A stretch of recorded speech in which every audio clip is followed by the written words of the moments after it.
श्री राम। आप सभी के हृदयस्थ ईश्वर को वंदन करते हुए गोस्वामी तुलसीदास रचित श्री रामचरितमानस इस ग्रंथ का जो प्रथम सोपान अर्थात बालकांड का जो हम चिंतन कर रहे हैं, सज्जन हो, यह हमारा कथा निरूपण क्रमांक 94। हमने पिछले कथा विभाग में माता सती का देह त्याग प्रसंग का चिंतन किया।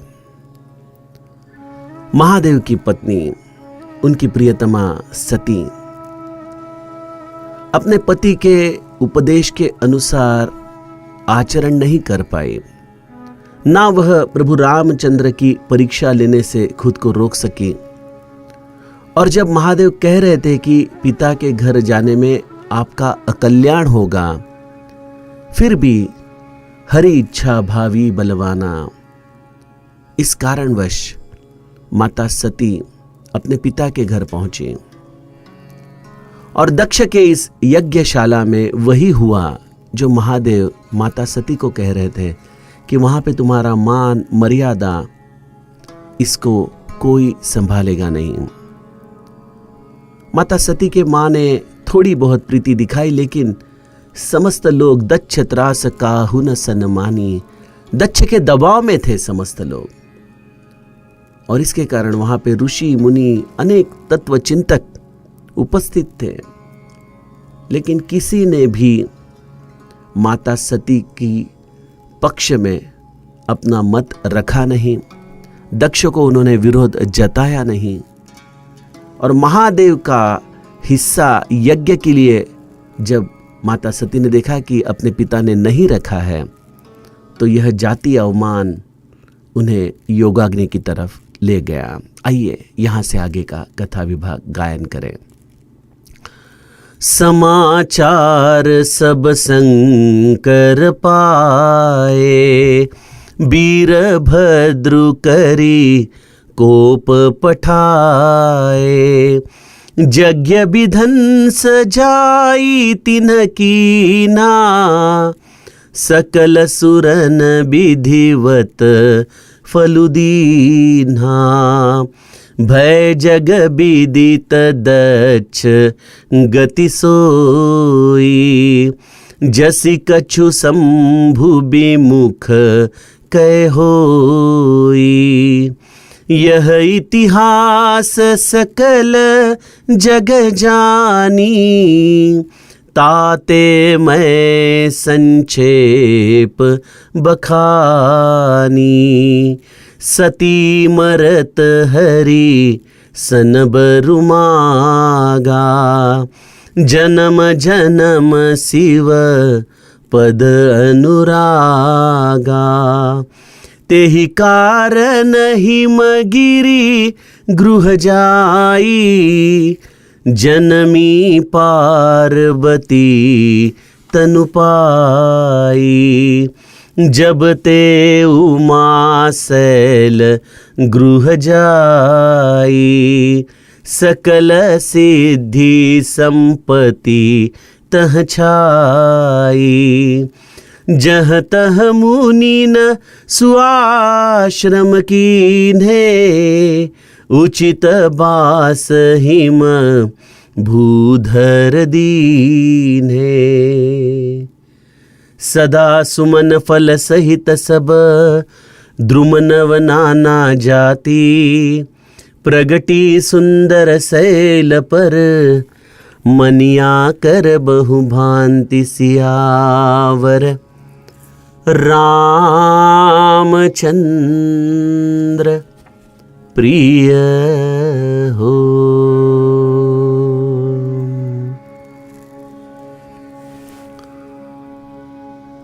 सज्जनों, माता सती अपने पिता के इन दुर्वचनों के कारण संतप्त हुई।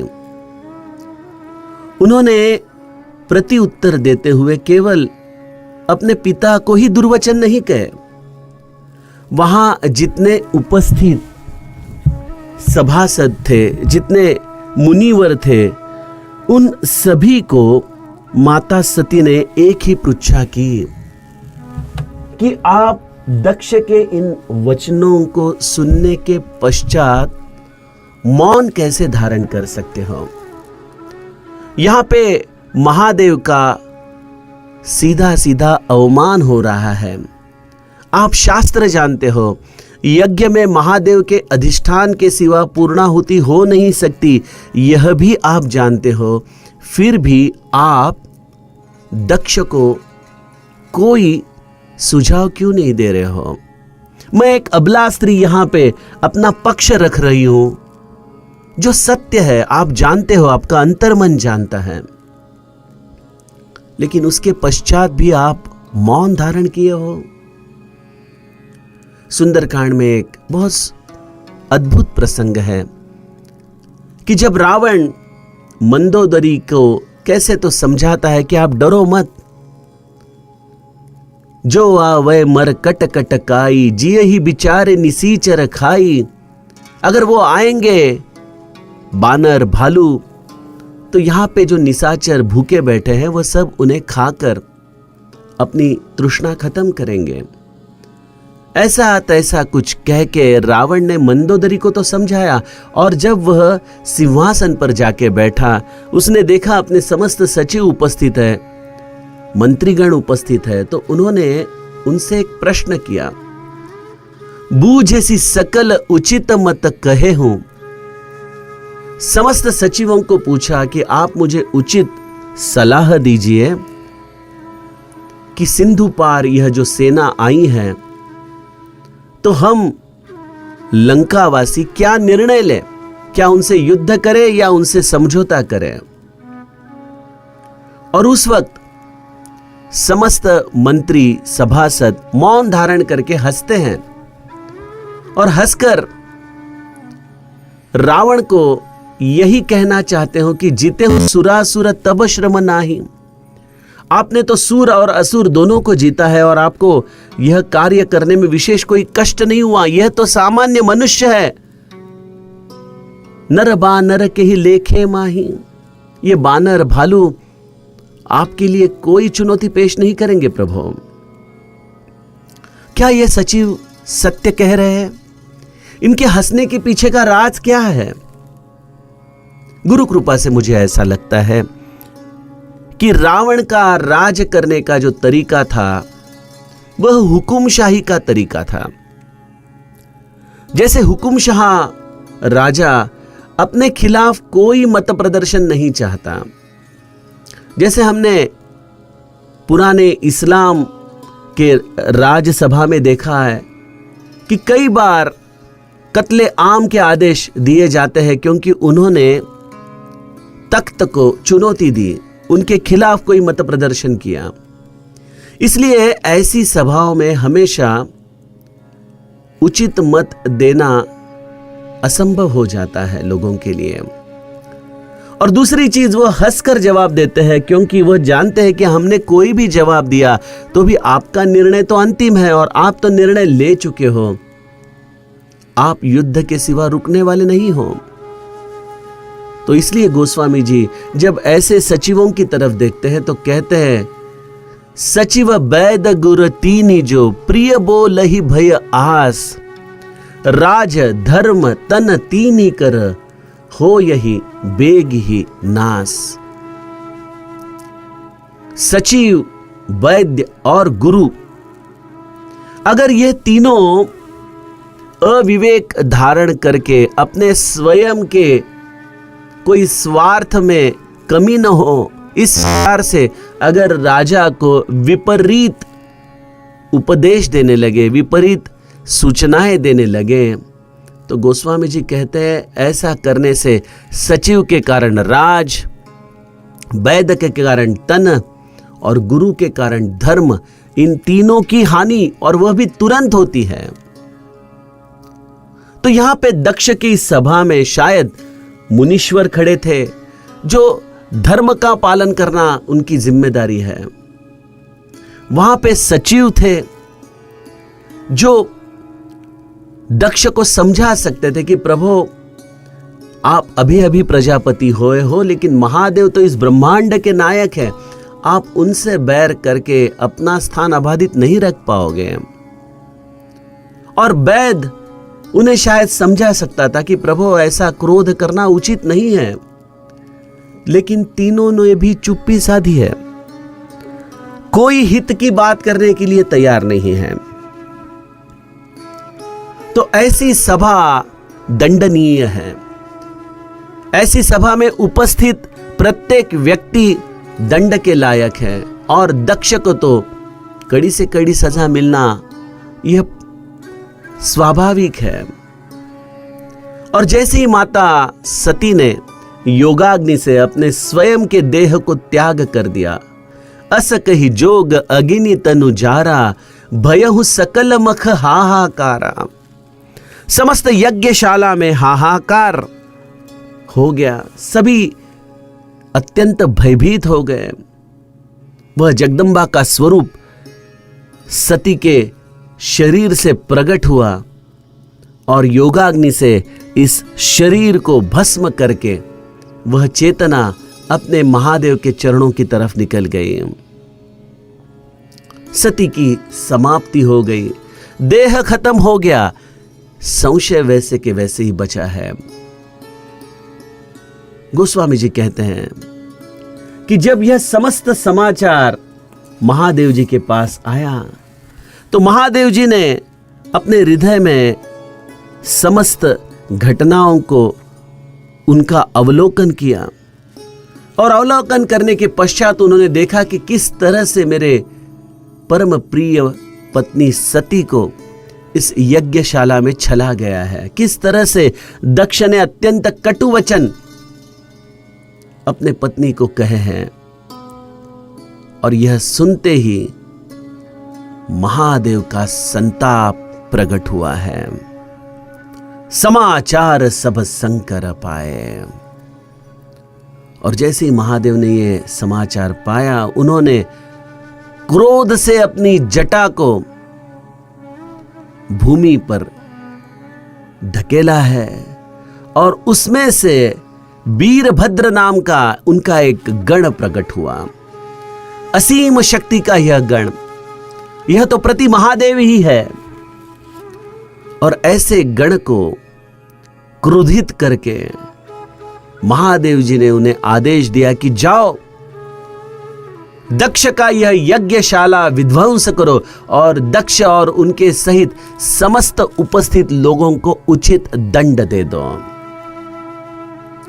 वीरभद्र अपने स्वामी के आज्ञा के अनुसार दक्ष प्रजापति की ओर बढ़ चला।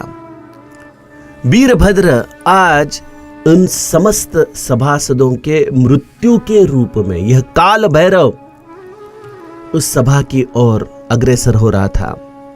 उसके कदम जैसे जैसे इस दक्ष प्रजापति के यज्ञशाला की तरफ बढ़ने लगे, सबके हृदय में मृत्यु का भय उन्हें सताने लगा। भागे तो कहां भागे? इस महादेव के ब्रह्मांड की सृष्टि है। इस ब्रह्मांड से बाहर किसी को जाने की अनुमति नहीं है। अब इस महादेव के किए हुए अपराध की सजा प्राप्त करना इतना ही केवल उन समस्त ऋषि मुनि और सभासदों के प्रारब्ध में लिखा हुआ था। वीरभद्र वहां पे पहुंचे और अत्यंत क्रोधित होकर उन्होंने समस्त यज्ञ का विध्वंस कर डाला। दक्ष का अभिमान तभी भी जागरूक था। वह सोचता था कि हम विष्णु के सहारे, विष्णु के शक्ति के आधार से इस वीरभद्र और महादेव को परास्त कर देंगे। लेकिन महादेव के क्रोध के सामने ना दक्ष, ना विष्णु, ना ब्रह्मदेव, कोई भी अपने शक्ति को इस्तेमाल नहीं कर सकता है, क्योंकि देवों के देव है महादेव, समस्त ब्रह्मांड के नायक है महादेव। वीरभद्र ने केवल यज्ञ विध्वंस ही नहीं किया, वहां पे जो उपस्थित देवताएं थे, जो भी सभासद थे, उन सभी को यथोचित फल अर्थात दंड दे दिया है। सकल सुरन विधिवत फलु दीन्हा। विधिवत यानी कैसा? कि कोई लोग महादेव की निंदा सुन रहे हैं लेकिन हृदय से वह इन वचनों के साथ नहीं है। किसी मर्यादा के कारण वो बोल नहीं पा रहे हैं। उन्हें एक मर्यादित दंड प्राप्त हुआ और कुछ लोग इस महादेव की गई निंदा के साथ अनुमोदन दे रहे हैं। वह शायद दक्ष को प्रसन्न करके और कुछ अपना स्वार्थ प्राप्त करना चाहते हैं। ऐसे लोगों को अमर्याद दंड वीरभद्र ने दिया। भगवान के घर में हर एक चीज का दंड उसके कर्मों के अनुसार होता है। अब देखिए, सुंदरकांड का अगर हम उदाहरण देखें तो ये जो महादेव जी वहां हनुमान जी के रूप में आए हैं, जब उनके पूंछ को आग लगाने की बात की गई, रावण ने जब कहा कि जाओ तेल बोरी पट बांधी पुनी पावक देहु लगाई, तो ऐसा जब फरमान रावण ने किया तो गोस्वामी जी लिखते, रहान नगर में कुछ भी बचा नहीं। सब कपड़े, सब घी, सबकी मात्रा समाप्त हो गई। हनुमान जी की तो पूंछ बढ़ती ही जा रही है, बढ़ती ही जा रही है। और उसके पश्चात हनुमान जी का इन नगरवासियों ने क्या किया? नगर फेरी पुनि पूंछ प्रजारी, नगर प्रदक्षिणा की है उनके हाथ पांव बांध के उन्हें इस नगर में से प्रदक्षिणा करते करते लेके जा रहे हैं। हनुमान जी को ये लोग काफी सता रहे हैं, कोई अपने घूसों से, कोई अपने लाथों से हनुमान जी को सबक सिखाना चाहते हैं। लेकिन हनुमान जी बिल्कुल शांत है और हर एक व्यक्ति की तरफ देखते हैं, हर एक व्यक्ति के घर की तरफ देखते हैं। तो कोई लोग पूछते हैं हनुमान जी को, क्या देख रहे हो? ये हमारा महल है। अच्छा, आपका महल है? कपड़े नहीं, वो पूरे निकाल दिए, आपके पूंछ को ही तो बांधे हैं। अच्छा, और आपके? नहीं, हमने थोड़े बचा के रखे हैं। अच्छा, और आप? नहीं, मैंने नहीं लाए, मेरे तो वैसे ही पड़े, आपकी पूंछ को कौन बांधे? हनुमान जी हर एक घर से हिसाब ले रहे हैं कि किसने किसने कितने कपड़े दिए, कितना कितना घी दिया है। और फिर हनुमान जी, नींबू की चढ़े हूं कपि कनक अटारी, और हनुमान जी ने फिर अपना प्रताप चालू किया। देह विशाल परम हरुआई, मंदिर ते मंदिर चढ़ धाई।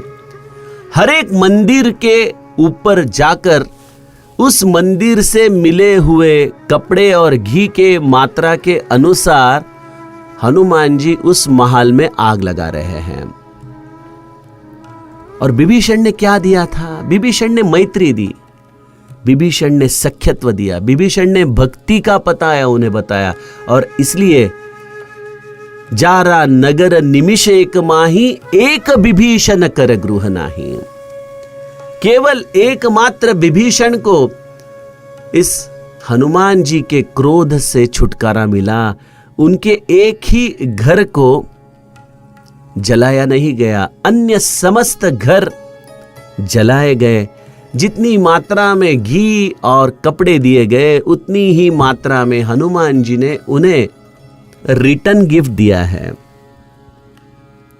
तो महादेव जी का यह अनुशासन है। इसलिए यहां पे गोस्वामी जी ने विधिवत फलुदीना, यह बहुत सुंदर शब्द यहां पे इस्तेमाल किया है कि जैसी जिसकी भावना थी उसके हिसाब से उन्हें फल दिया गया। गोस्वामी जी इस समस्त चरित्र को हमें संक्षेप में कहते हुए कहते कि यह तो होना ही था। दक्ष की यह जो गति हुई है, यह जगत प्रसिद्ध जो गति हुई है, यही हाल होता है शिव से द्रोह करने वाले व्यक्ति का। यहां पे तो कथा लिखी नहीं है, लेकिन आप सब जानते हैं कि दक्ष को पकड़ा गया और फिर दक्ष के मस्तिष्क को उसके शरीर से अलग किया गया। वीरभद्र ने उसे काट डाला। दक्ष की पत्नी रोने लगी। समस्त प्रजापति के यह मंत्री व्यथित हो गए। मुनीश्वर सब दक्ष के इस अहंकार के कारण उस पर आए हुए प्रसंग से व्यथित थे। और तभी महादेव जी का आगमन होता है अपने मृत पत्नी का शरीर लेने के लिए। महादेव जी उस यज्ञशाला में आते हैं, मौन धारण किए हुए अत्यंत व्यथित महादेव अपने परम प्रिय पत्नी सती के शरीर के अंत्य संस्कार हेतु उसे उठाने आते हैं। और महादेव जी के चरणों में सती की माता अर्थात दक्ष की पत्नी गिड़गिड़ाने लगती है कि हे महादेव, आप करुणा अवतार हो, आप दया सिंधु हो, आप अवधरधानी हो प्रभु। मेरे पति ने जो किया वो बिल्कुल अनुचित है, वह दंडनीय ही है, लेकिन प्रभु उसे इस तरह से आप मृत्यु देकर मुझे बेवा मत बनाइए। प्रभु मेरे पति को आप पुनर्जीवित कीजिए।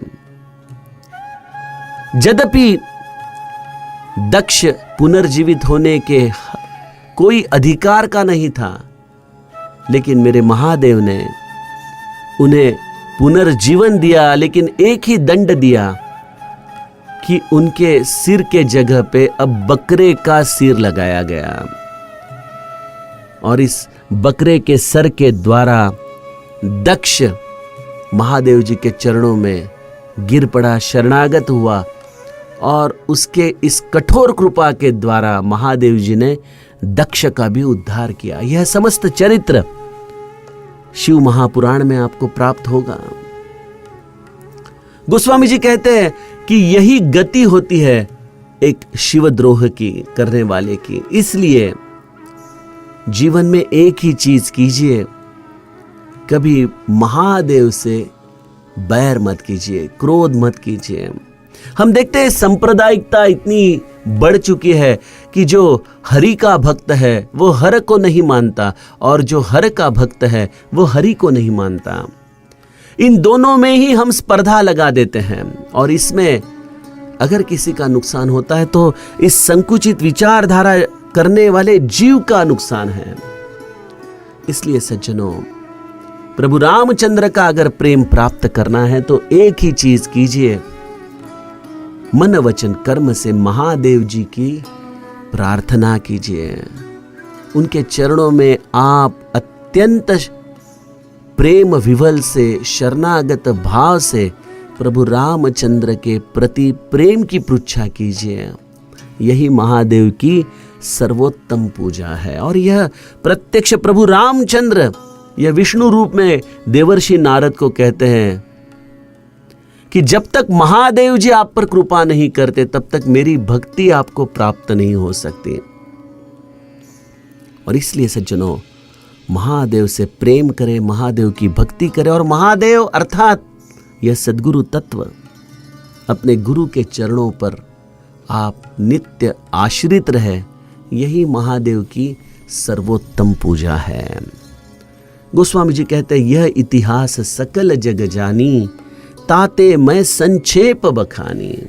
मैंने तो आपको अत्यंत संक्षेप में इन समस्त घटनाओं का वर्णन करते हुए बताया कि गुरु आज्ञा का उल्लंघन सती को कितनी गहराई में लेके गया। उसके देह को उसे त्यागना पड़ा और सती का देह उसने त्यागा, लेकिन उसके हृदय का संशय, अब उस संशय के परिमार्जन के हेतु सती को पुनर्जन्म लेना क्रम प्राप्त था।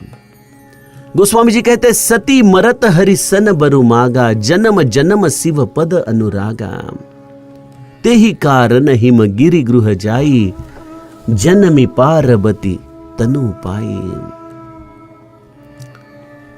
समस्त परमार्थ का ध्येय एक ही है कि अंतकाल हमारे आखिरी सांसों पर उस ईश्वर का, उस आराध्य का सुमिरन हमारे हृदय में हो। हमारी अंतकाल की जो वासना है, अंतकाल की जो इच्छा है, उसके द्वारा ही हमारी आगे की गति यह निर्धारित होती है। भगवद गीता के 15वें अध्याय में अत्यंत सुंदर श्लोक है, शरीरं यदवाप्नोति यच्चाप्युत्क्रामतीश्वरः, गृहीत्वैतानि संयाति वायुर्गंधा निवाशयात्। यह शरीर में से मन सहित इंद्रियों के संस्कारों को लेकर यह जीवात्मा दूसरे शरीर में किस तरह से प्रवेश करता है? जिस तरह से पवन किसी वस्तु के गंध को लेकर अपने साथ लिए जिस तरह से विचरण करता है, उसी तरह से यह जीवात्मा समस्त संस्कारों का गंध लेकर आगे के योनि की तरफ, आगे के शरीर की तरफ क्रम विकास करता है। इसलिए सज्जनों, हमारे संस्कार, हमारे कर्म इतने शुद्ध रखो, इतने सुगंधित रखो कि अंतकाल में प्रभु का सुमिरन होना यह हमारा स्वभाव हो जाए। जब हमारे समस्त गात्र काम करना छोड़ दे, उस वक्त सद्गुरु के इस कृपा प्रसाद से उसका सुमिरन हमारे हृदय में हो। और यही माता सती ने भी अपने अंतिम पलों में किया था। सती मरत हरि सन बरु मागा, जन्म जन्म शिव पद अनुरागा। सती ने यही वरदान मांगा था कि प्रभु, इस देह से तो मैं अब आपको नहीं प्राप्त कर सकती, लेकिन मेरी एक ही अंतिम इच्छा है प्रभु, मेरे हृदय में आपके चरणों पर प्रति अतीव अनुराग है और इस मेरे प्रेमा भक्ति के कारण मुझे आप जो भी देह देंगे, मैं केवल आपसे एक ही वरदान मांगती हूं कि मैं जिस भी देह में जाऊं, उस जीव देह में मेरे हृदय में आपका प्रेम बढ़ता ही जाए, मेरे हृदय में आपके चरणों के प्रति अनुराग बढ़ता ही जाए। और इस भावना से सती ने अपना देह इस यज्ञशाला में समर्पित किया था। और इसलिए गोस्वामी जी कहते हैं कि इसी कारण ते ही कारण हिमगिरि गृह जाई, जनमी पार्वती तनु पाई। इसी कारणवश सती माता पार्वती के रूप में हिमालय के गोद में, हिमालय और उनकी पत्नी मैना, इनके द्वारा उनकी पुत्री पार्वती इस नाम से जन्म प्राप्त करती है। सज्जनों, देखिए कितना सुंदर क्रम विकास है। सती आज पार्वती के रूप में देह प्राप्त कर रही है। उसके संस्कार उसे उत्तम गृह में ले आए हैं। हम भी सामान्य जीव हैं। अगर हम संशयों से आज घिरे पड़े हैं, कोई बात नहीं। अगर आज हम अनंत प्रकार के कर्म के द्वारा किए हुए पापों से घिरे पड़े हैं, कोई बात नहीं। लेकिन अगर हम इसी जन्म में ऐसे कर्म होने के बावजूद भी अगर हरि का सुमिरन करें, गुरु का आश्रय करें और अंतिम क्षणों में भी उसके कृपा के द्वारा हरि का सुमिरन करते करते अपनी प्राण ज्योत को इस देह से त्यागे, तो सज्जनों, गृहीत्वैतानि संयाति वायुर्गंधा निवाशयात। यह सुगंध रूपी संस्कार इस देह से हमें उत्तम गति की तरफ ले जाते हैं। इसलिए मेरे समर्थ रामदास दासबोध में कहते हैं कि नाम स्मरणे पावी जेती उत्तम पदे। अच्छी गति, उत्तम गति, यह हमें साधना के द्वारा प्राप्त हो सकती है। शायद हम मुक्त न हो पाए, कोई बात नहीं, क्योंकि यह कर्म के संस्कार, यह कर्म का शास्त्र अत्यंत जटिल है। इसके द्वारा मुक्ति के लिए हम निश्चयात्मक बोध अपने आप को नहीं दे सकते। लेकिन एक बात है कि अगर हम साधना करें तो एक बात सुनिश्चित है कि हमें उत्तम गति प्राप्त होगी। और जो भी हम आगे का जन्म लेंगे वह योग भ्रष्ट जीव के रूप में लेंगे, किसी अच्छे घर में लेंगे। यह हिमालय जैसी तपस्या की भूमि में माता पार्वती जन्म लेती है अपने महादेव को पुनर्प्राप्त करने के लिए। आइए सज्जनों, माता पार्वती के चरणों में हम वंदन करें। यह जगदम्बा हमें तपस्या के समस्त गुणधर्म सिखाएगी। महादेव के हृदय में कैसे स्थान प्राप्त करना है, इसका शास्त्र हमें सिखाएगी। ऐसे माता पार्वती को, इस जगत जननी को हम हमारे हृदय से चरणों में वंदन करते हुए माता पार्वती के अद्भुत चरित्र को हम कल से चिंतन रूप में जानने की कोशिश करेंगे। जानकी जीवन स्मरण। जय जय राम।